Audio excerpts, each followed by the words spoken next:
Good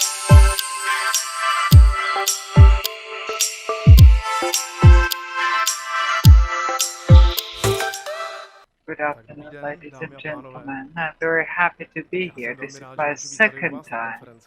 The first time was 2 years ago. I like your conference a lot when it comes to organizational aspect, the venue and its atmosphere. My presentation is how did we create a module of historical building. Of course, this was not the first one, but of course, since those projects are really complicated, not always all actors are happy, but I think we managed, and I would like to brief you on what we did, and I would also like to invite you to see our module in our stand.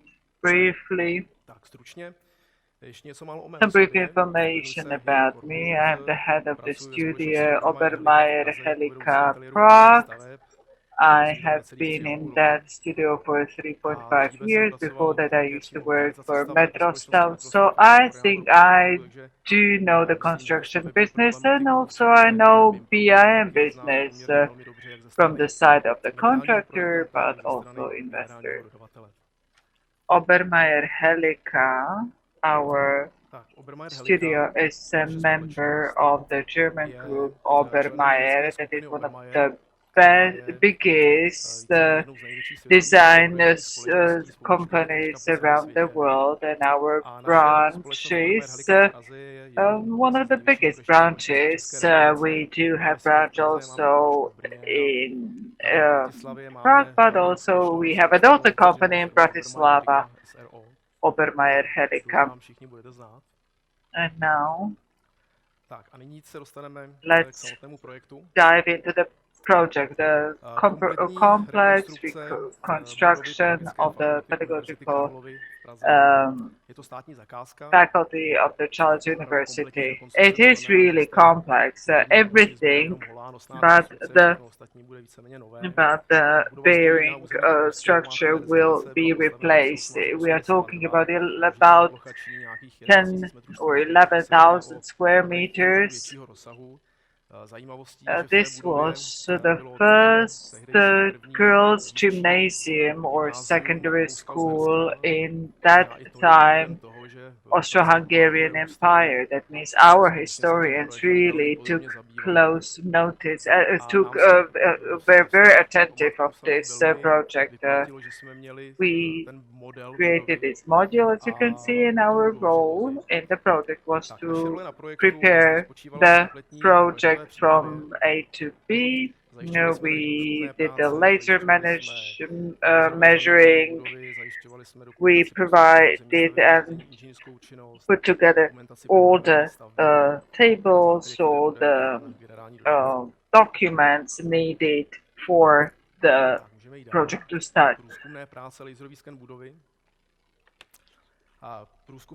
There were different works, investigative works of technical and historical.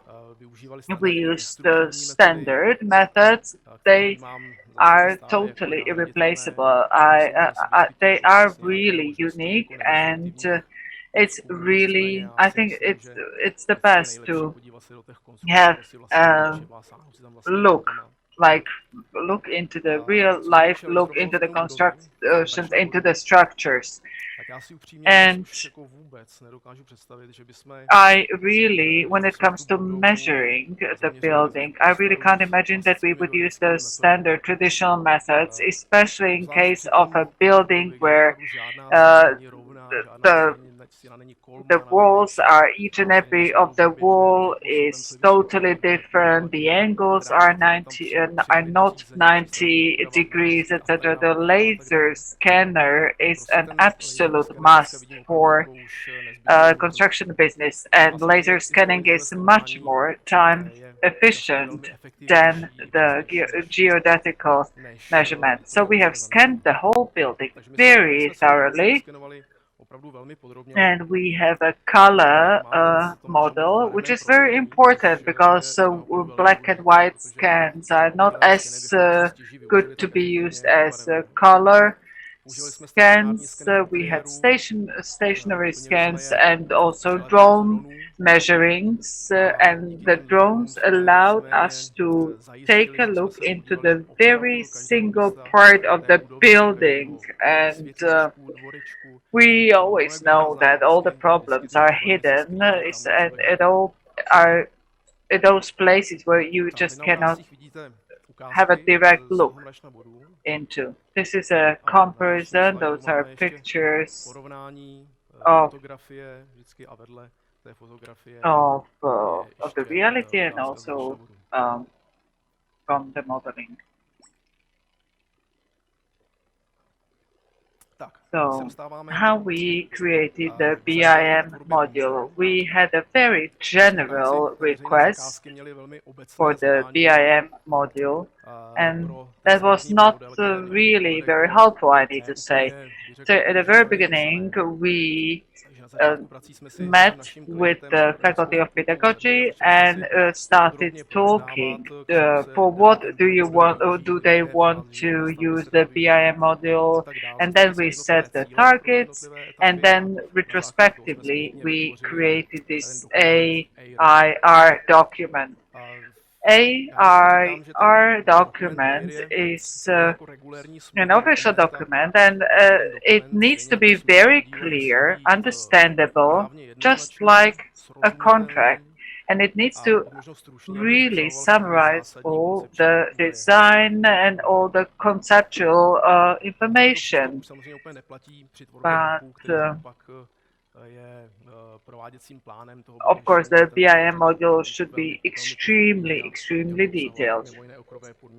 When it comes to the module itself, we started working by processing and preparing the 3D module of the existing building without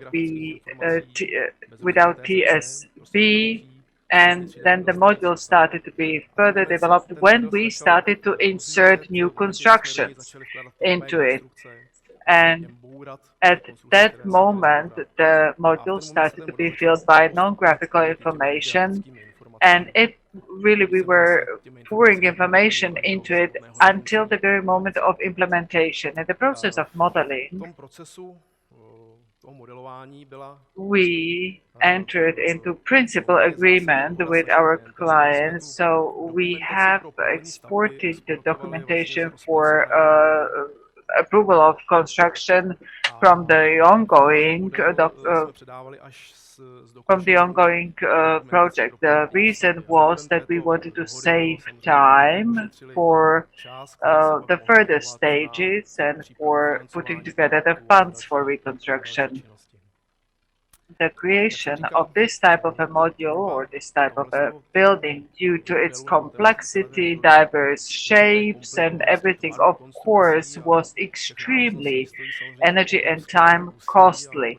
So comparing it to a new building, the productivity is completely at a different level. But still, the 3D module really makes sense, and it is very useful from the coordination point of view, from technical point of view, from other aspects as well.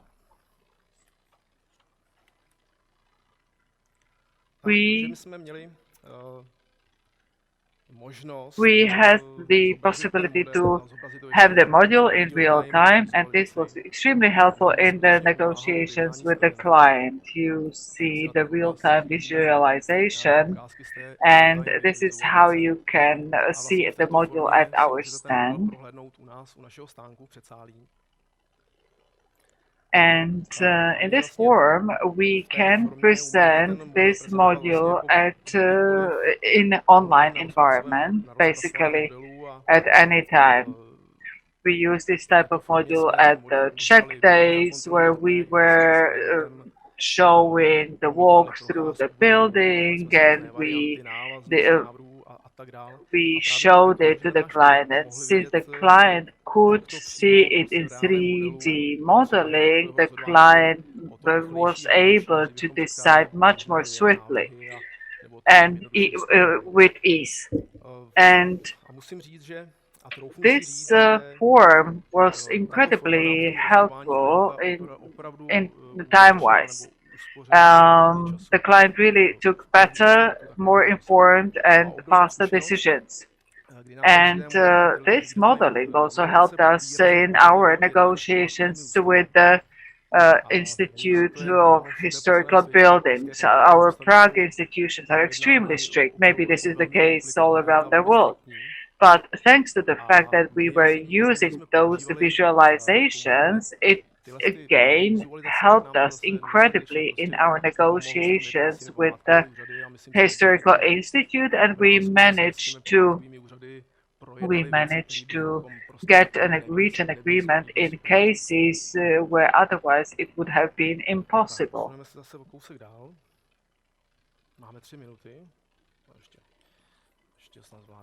The real-time visualization module was used in negotiations with suppliers, producers, contractors, and we also used it for the check of final elements. And of course, this is an incredible tool, and the individual industries or professions were not really happy because they got hundreds of pages of comments or objections or revisions from us. And